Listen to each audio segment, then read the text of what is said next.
January transfer market is up and running. Well, I wouldn't really say running because we haven't really seen big deals yet, but it's starting to come. Joao Felix is probably going to Chelsea, Liverpool already signed Cody Gakpo, and Manchester United are going to sign Wout Weghorst. Honestly, can somebody explain me why they're going to sign him? But anyways, I thought that this would be a good moment to look back at the 2022 January transfer window. And I'm going to be rating the 10 most expensive transfers that happened back then in January in the Premier League. Without further ado, let's get right into the video. In number 10 we have Kieran Trippier, who swapped Atletico Madrid for Newcastle for just 14 million euros. This was the first transfer window where Newcastle were under new ownership, and as we all know, they were able to spend a lot of money. If you want to watch a more in-depth video on Newcastle, my colleague Eric made a very good video on it, you can click it right here. But Kieran Trippier swapped sunny Madrid for not so sunny Newcastle. But a year on, we can say that this transfer has been great business for the club on Tyneside. Right now Newcastle are in third, and that's exactly where they belong, because last year after they got their signings in, if you would look at the points only from the second half of the season, Newcastle also finished in third. As crazy as it sounds, Newcastle right now have the third best team in the Premier League. Kieran Trippier definitely has been a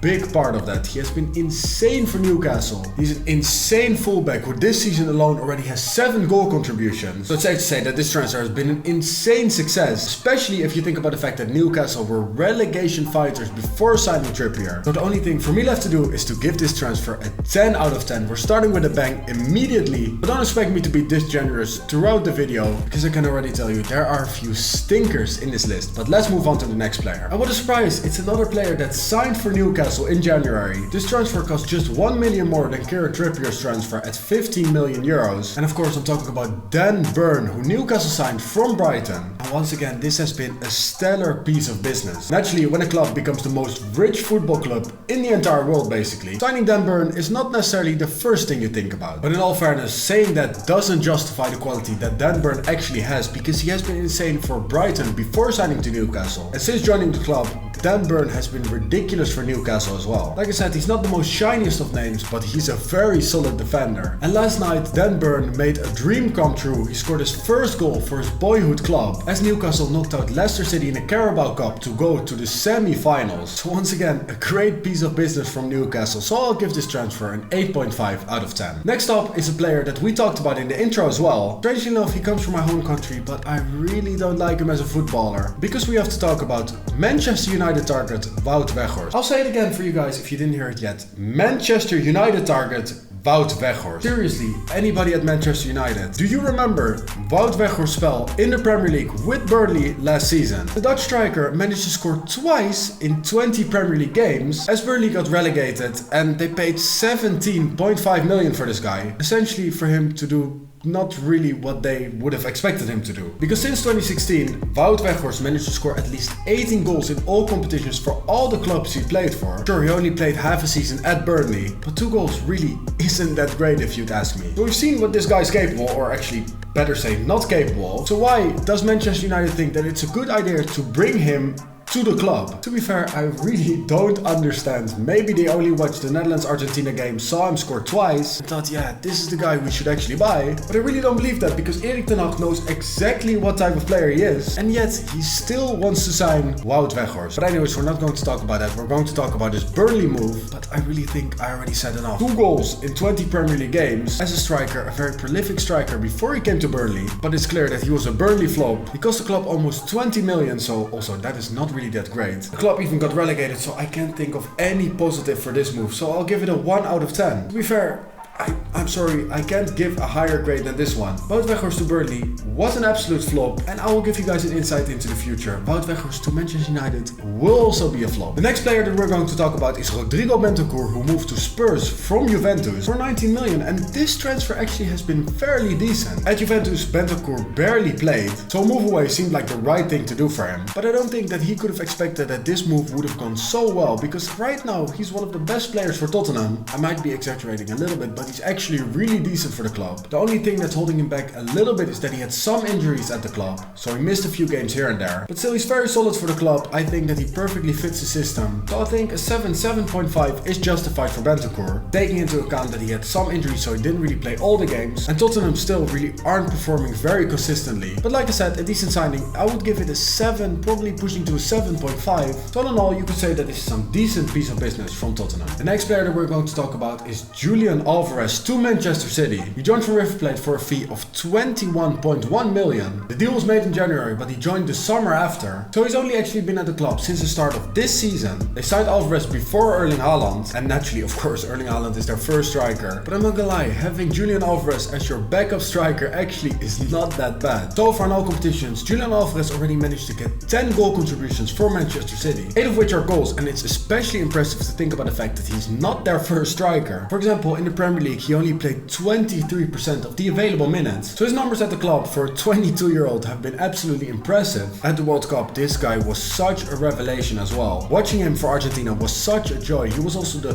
3rd top scorer of the entire tournament. He scored 4 goals, and of course, Lionel Messi and Kylian Mbappe were still ahead of him, but those two are not humans, so to be 3rd top scorer is absolutely insane for Alvarez. Last January, his market value was 20 million euros. Right now, it's already 50 million euros. So in my opinion, that already says enough. So taking into account that this guy has done so much in only half a season, I still think that there's so much to come from Julian Alvarez. So that's why I have no other option than to give this transfer a 9 out of 10. Next up is the transfer from Vitali Mykolenko. He joined Everton from Dynamo Kiev for 23.5 million euros. And after a slow start for the club, around March-April, he got into his own at Everton. And throughout the latter stages of last season, he actually had some very good performances for the club. So for this season, he has also been very important for an Everton team who's struggling at the moment. He played 96% of the available minutes. He played in 18 games in the Premier League. But when I'm rating these transfers, I have to take a lot of factors into account. The way the player performed, the fee, the way the club is doing right now. And there's one thing that we can't deny, Everton are definitely in a decline. And for sure, it's definitely not 100% down to Mykolenko. Definitely not actually, he has been performing pretty well. He also had a pretty slow start to his career at Everton, so I also have to keep that in account. So that's why I will give this transfer a 6 out of 10. Let me know in the comments down below, do you think Mykolenko deserves a higher rating so far for his Everton career? But in my opinion, I think a 6 is justified. I might be able to give him a 6.5. Like I said, because of all the other factors that I just talked about, I think that a 6 is justified for him. In number 4, we find another fullback, because Lucas Digne joined Aston Villa from Everton for a fee of 30 million euros. And it already says a lot that Everton fans were not happy with this transfer. They wanted to keep the player, but because of a dispute with the coach, he had to leave the club. So that's why he joined Aston Villa, and so far his career at Aston Villa has been pretty decent actually. For him personally, it's probably strange that he ended up at Aston Villa at the age of 29, after having played for big clubs like PSG, Barcelona and AS Roma. And like I said, Lucas Digne has been decent for Aston Villa. But right now the club is looking to sign Alex Moreno from Real Betis. Fabrizio Romano already said that the deal is done and dusted. Lucas Digne is already the starting left back, they already have a backup for him. So signing another fullback tells me that there's something there, and maybe they're not fully content with Lucas Digne at the club. It's a strange situation, but like I said, Digne has been good for the club, so I'll give this transfer a 6.5 out of 10. It's time to enter the top 3, and the first one is not going to be very positive, because in 3rd spot we find Chris Wood's transfer. At the age of 30, he joined Newcastle from Burnley for a fee of 30 million euros, while at the moment his market value was only 6 million. At the time I thought that that was kind of a strange transfer. I still think it is a strange transfer. And if you look at Chris Wood's numbers for the club, it's safe to say that it really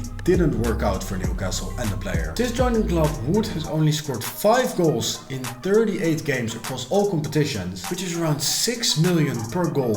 And let's be honest, it's a little bit expensive, even for Newcastle. You can't deny that on the pitch, Wood has actually done some useful things for Newcastle in their play. But to write the transfer off as a 1 out of 10, just like I did with Wout Weghorst, I don't think is justified. But surely for a 30 million euro signing, you expect more than just 5 goals in 38 games. Unfortunately, that's why I have to be a little bit harsh on Chris Wood, because I will have to give this transfer a 3 out of 10. In number 2, we find another Newcastle signing. I promise that this is the last one. The club signed Bruno Guimaraes for 32.1 million from Olympique Lyon. When Bruno joined the club, he immediately made an impact. In just 17 Premier League games, he managed to score 5 times and give 1 more assist. And so for this season, he managed another 7 goal contributions in 20 games, while even missing 4 games due to injury. So with this signing, the numbers really don't tell everything, because Bruno Guimaraes in the field is is so important for Newcastle. And already says a lot that Newcastle fans are saying that this has been the best midfield signing since Cabaye. And at the age of 24, Bruno Guimaraes can still improve a lot for the club. This has been 100% great piece of business from Newcastle, so I'll give this transfer a 9 out of 10. The last player that we're going to talk about is Luis Diaz. He was the most expensive Premier League signing in the January transfer window of last season, as he joined Liverpool for 47 million euros from FC Porto. Sure, 47 million is a lot of money,